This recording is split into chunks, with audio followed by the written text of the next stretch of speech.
नमस्कार दोस्तों आज की हमारी कहानी बहुत ही शिक्षाप्रद, महत्वपूर्ण और ज्ञानवर्धक है। मेरा आपसे निवेदन है कि कहानी के लास्ट तक हमारे साथ बने रहना। एक बार एक युवा लड़का परेशान होकर एक पेड़ के नीचे बैठा था। वह लड़का अपनी रोजमर्रा के जीवन से परेशान हो गया था। वह अपने घर वालों के रोज ताने सुनता। उसके घर वाले और रिश्तेदार जब भी उससे मिलते थे तो बस उससे यही बात कहते थे, तुमने अपने जीवन में आज तक किया ही क्या है। उसके घर वाले भी उसकी यह चिंता को लेकर बहुत ही परेशान थे।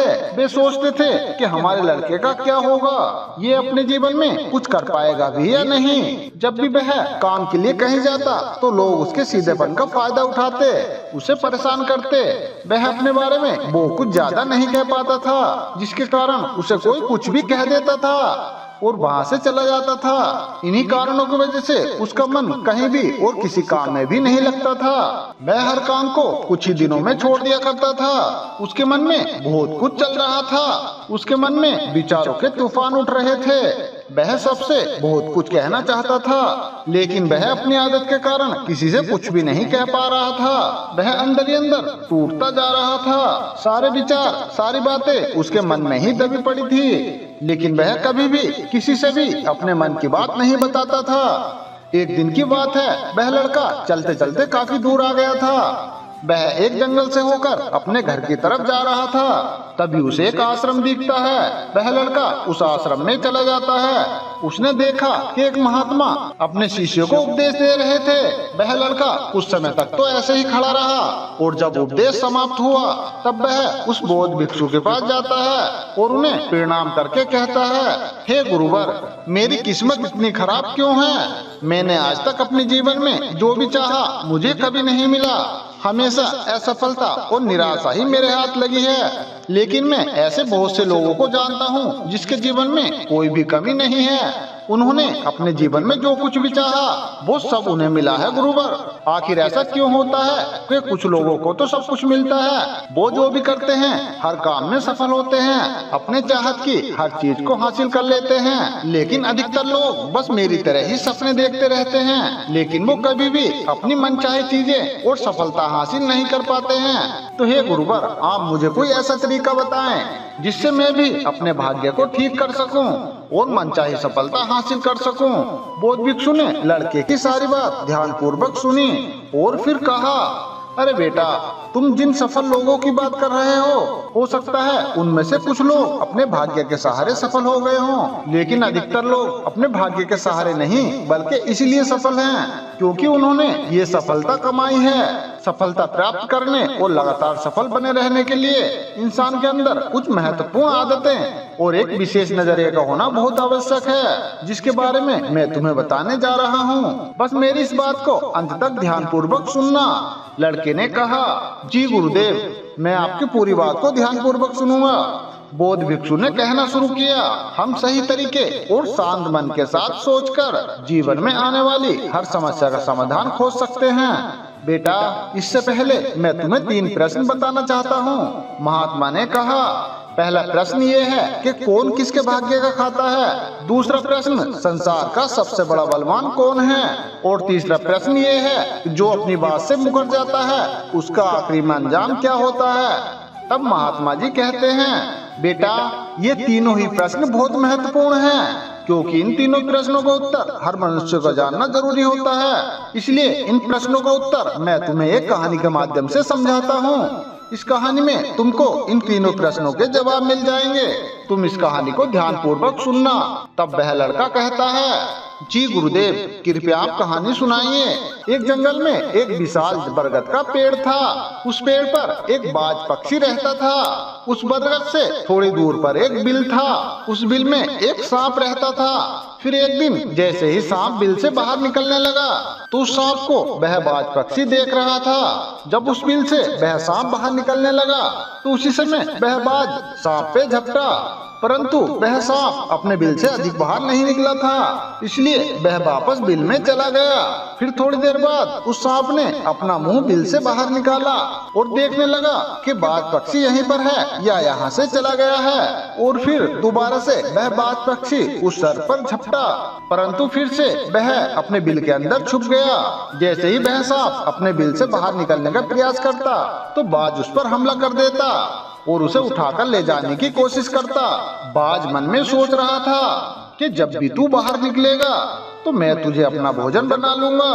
और सांप बाज के डर से बिल में ही छुपा रहता है। जब उस सांप को बिल में रहते हुए काफी समय हो जाता है तो वह सांप अपने मन में ये विचार करने लगता है कि यदि राजा विक्रम कहीं से आ जाएं, तो वह दूसरों के कष्टों का हरण करते हैं जो मुझे इस बात से बचा सकते हैं। और राजा विक्रम को याद करते हुए सरप उस बिल में छुपा रहता है और जो भी उस मार्ग से निकल कर जाता तो उसे सांप कहता, हे भाई, कोई मेरी बात राजा विक्रम तक पहुँचा दो या मुझे राजा विक्रम से मिला दो तो मैं उसका जीवन भर एहसानमंद रहूंगा।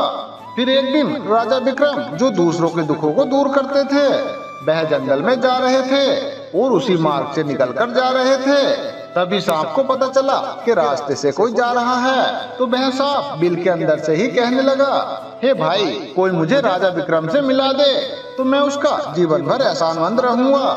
यह बात जब राजा विक्रम ने सुनी तो राजा विक्रम कहने लगा, क्यों भाई, आपको राजा विक्रम से क्या काम है?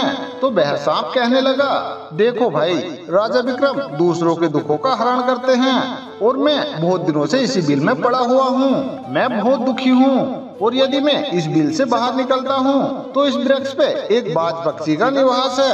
वह बाज मुझ पर उसी समय हमला करता है, इसलिए मैं इस बिल से बाहर नहीं निकलता हूँ और ना ही मुझे कुछ खाने को मिलता है। मैं ऐसे ही बहुत समय से इस बिल में पड़ा हुआ हूँ। मैं ऐसे ही अपना जीवन व्यतीत कर रहा हूँ। राजा विक्रम कहने लगे कि हे सर्पराज, मैं ही राजा विक्रम हूँ। तुम मुझे बताओ मैं तुम्हारे कष्ट का निवारण कैसे करूं?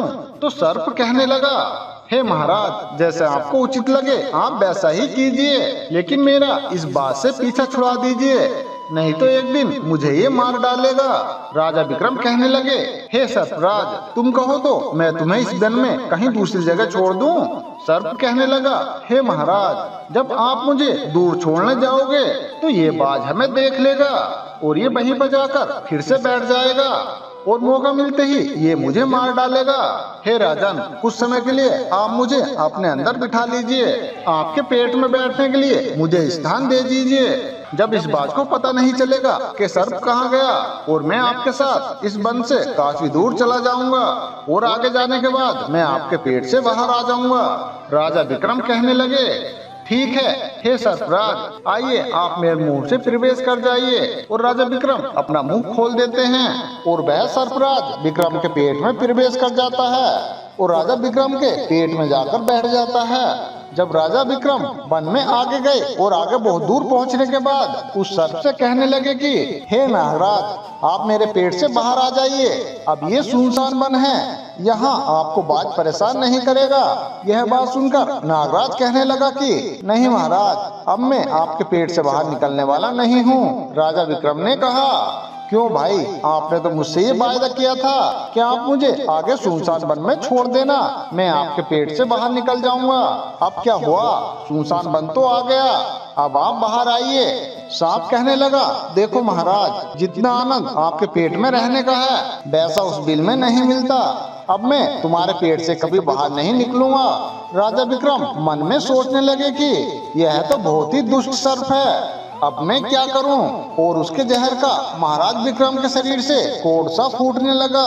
राजा विक्रम मन ही मन में सोचने लगे कि मैं यदि राजधानी को वापस जाऊंगा तो यह अभी संभव नहीं है, क्योंकि मैं इस वक्त कोढ़ी हो गया हूँ और मुझे इसी वन में रहकर इस नागराज से भी छुटकारा पाना है। यह सोचकर वह महाराज एक पेड़ के नीचे झोपड़ी बनाकर सो जाते हैं। उनके शरीर से कोढ़ टपकने लगा, उनके शरीर से बदबू आने लगी, क्योंकि ये सर्प का जहर था। वह सर्प राजा विक्रम के पेट में कुंडली मारकर बैठा हुआ था। अब इस समय राजा विक्रम उस वन में एक कोढ़ी की हालत में पड़े हुए हैं। उधर उन्हीं के समय में एक पीड़ित जनपद था जो श्रावस्ती सावस्ती और सावस्ती नगरी के महाराजा थे। ताम्रध्वज महाराज, उनके 3 पुत्रियां थी। ताम्रध्वज बहुत ही अहंकारी महाराजा था। ताम्रध्वज बहुत ही अहंकारी राजा था। फिर उसने अपनी तीनों पुत्रियों से पूछा कि बताओ बेटियों, तुम किसके भाग्य का खाती हो? फिर उनमें से 2 बेटियां तो राजा के डर से कहती हैं कि हे पिताजी, हम तो आपके भाग्य का ही खाते हैं। परंतु उनमें से राजा की एक चित्ररेखा नामक बेटी थी। वह चित्ररेखा अपने पिताजी से कहती है कि नहीं पिताजी, मैं किसी के भाग्य का नहीं खाती हूँ, मैं तो अपने भाग्य का खाती हूँ। उस बेटी की बात सुनकर राजा को बहुत क्रोध आया और राजा ने उसी समय नाई और ब्राह्मण को बुलाया। नाई और ब्राह्मण से कहने लगा कि इन दोनों बेटियों का रिश्ता तो किसी राजा के यहाँ करके आइए, और जो ये बड़ी वाली बेटी है और इसका रिश्ता किसी कोढ़ी कलंकित या जिसके हाथ पैर ना हो उसके साथ करके आइए।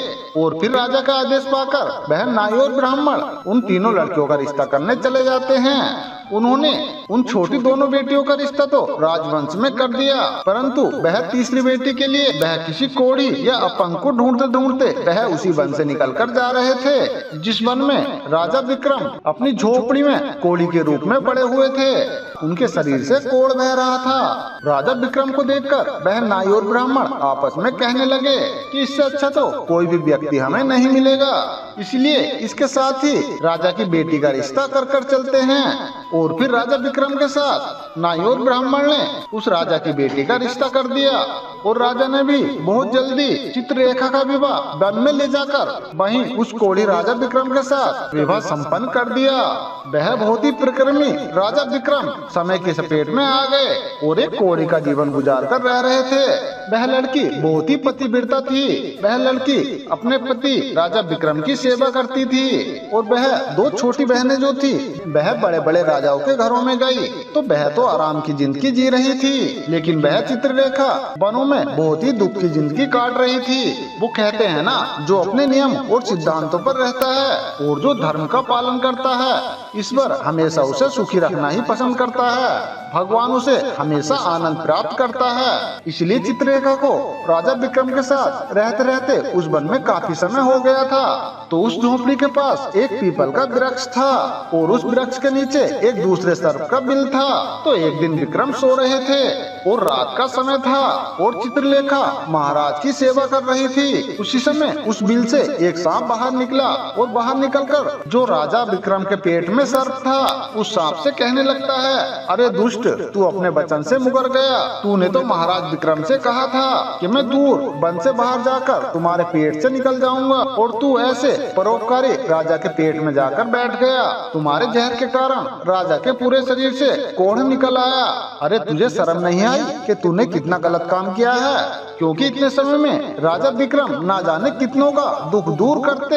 वह सर्प आगे कहता है, यदि कोई सुन रहा हो तो मैं तेरे मरने का उपाय बताता हूँ। यदि कोई गंगा जल ला करके इस राजा को पिला दे तो तेरे उसी समय 100 टुकड़े हो जाएंगे और तू लैट्रिन के रास्ते से बाहर निकल जाएगा। तो उस राजा के पेट में बैठा हुआ जो सर्प था वह दूसरे सांप से कहने लगा कि तेरे जैसा भी मैंने कभी नहीं देखा कि तू धन के खजाने पर कुंडली मार कर बैठा है कि यह धन यदि मानव समाज के कल्याण के लिए लगाया जाता तो इससे ना जाने कितने मानवों का भला होता। मैं भी तेरे मरने का उपाय बताता हूँ। यदि कोई सुन रहा हो तो एक पीपा तेल गर्म करके तेरे बिल में डाल दे तो उसी समय तू नष्ट हो जाएगा और इस बिल वाले स्थान की खुदाई करेगा तो यहाँ पर अपार धन संपत्ति निकलेगी। उस बात को वह चित्रलेखा बहुत ही ध्यान से सुन रही थी। चित्रलेखा के मन में विचार आया, यह राजा विक्रम है और इनके पेट में एक सांप बैठा हुआ है, इस कारण महाराज के शरीर से कोढ़ निकल रहा है। तो वह बेचारी चित्ररेखा एक आश्रम पर पहुंचती है और उन ऋषि से अनुरोध करती है कि हे महात्मा, मुझे एक गिलास गंगा जल की आवश्यकता है। उन ऋषि ने कहा, तुम कौन हो और इस गंगा जल का क्या करोगे? तो वह चित्रलेखा कहने लगी, हे ऋषि, मैं राजा ताम्रध्वज की बेटी चित्रलेखा हूँ और मेरे पति के लिए दवा के रूप में मुझे गंगा जल चाहिए। उस ऋषि ने उन्हें एक गिलास गंगा जल दे दिया और वह चित्रलेखा गिलास में गंगा जल लेकर महाराज विक्रम के पास पहुँची और पहुंचकर महाराज विक्रम से कहने लगी, हे महाराज, यह दवाई है आपके कोढ़ को सही करने के लिए, आप इसे ग्रहण कीजिए। राजा विक्रम उस गंगा जल को पी गए और जैसे ही उस गंगा जल को महाराज ने पिया तो थोड़ी देर में उस सर्प के 100 टुकड़े हो गए। जो पेट में था वह सर्प नष्ट हो गया। वह धीरे धीरे राजा के शरीर से बाहर निकल आया। अब उस राजा का कोढ़ धीरे धीरे सही होने लगा और कुछ ही दिनों में राजा का कोढ़ बिल्कुल सही हो गया। राजा का पूरा उपचार हो गया। राजा पहले की तरह बिल्कुल स्वस्थ हो गए। अब राजा विक्रम से चित्रलेखा कहने लगी, हे महाराज, मैं एक स्त्री हूँ, मैं इस शहर में नहीं जा सकती हूँ, आप शहर में जाइए और एक पीपा तेल लेकर आ जाइए। राजा विक्रम कहने लगे कि हे चित्रलेखा, उस तेल का तुम क्या करोगी?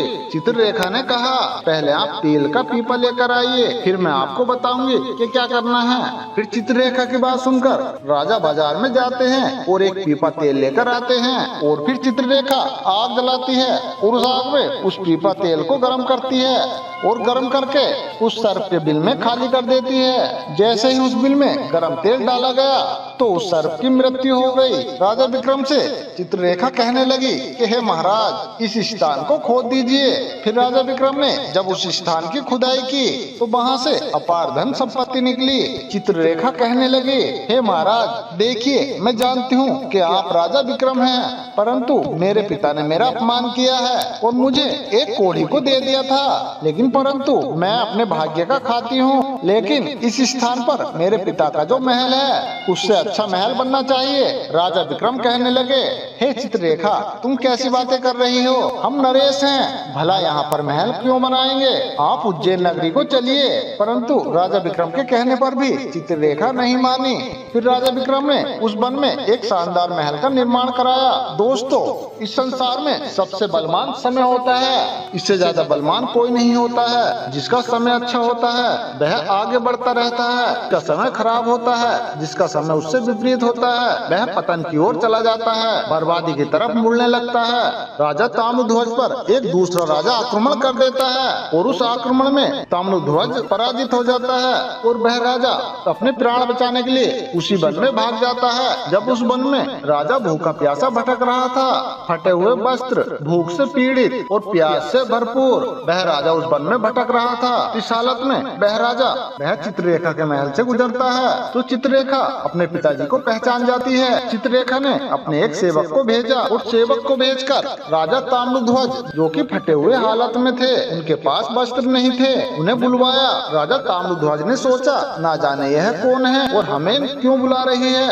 जब राजा ताम्रध्वज उस लड़की के पास पहुँचे तो उन्होंने अपनी लड़की को पहचान लिया। चित्रलेखा ताम्रध्वज से कहने लगी, हे पिताजी, मैं वही चित्रलेखा हूँ और मैं आपसे ये कहती थी कि मैं अपने भाग्य का खाती हूँ। अब आप देख लीजिए, मैं अपने भाग्य का ही खाती हूँ, आपके भाग्य का नहीं खाती हूँ। हे पिताजी, मैं वही चित्रलेखा हूँ। आपने तो मेरा एक कोढ़ी से विवाह कर दिया था, परंतु मेरे भाग्य में तो एक सम्राट लिखा था। देखिए पिताजी, मैं उज्जैन नगर महाराज विक्रम की पत्नी हूँ। राजा ताम्रध्वज अपने मन में विचार करता है और अपनी उस लड़की से अपने अपराध के लिए क्षमा मांगता है। इस संसार में सबसे बड़ा बलवान समय है और हर कोई व्यक्ति किसी दूसरे के भाग्य का नहीं खाता है। हर कोई ये सोचता है कि यह मेरे भाग्य का खा रहा है। नहीं, कोई भी किसी के भाग्य का नहीं खाता। जो कोई भी खाता है वह अपने भाग्य का ही खाता है। हर दाने दाने पर लिखा होता है खाने वाले का नाम। आप कभी भी ये न सोचें कि हम किसी को खिला रहे हैं। आप किसी को खिलाने वाले कौन होते हैं? इस सारे संसार को खिलाने वाला तो एक ही है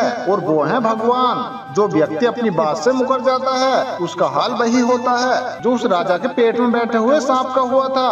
अंततः वह विनाश को प्राप्त होता है। हमेशा सत्य की ही जीत होती है और अधर्मी अत्याचारों और पापियों का अंत होता है। इस तरह राजा विक्रम और उसकी पत्नी चित्रलेखा ने राजा ताम्रध्वज का बहुत स्वागत किया।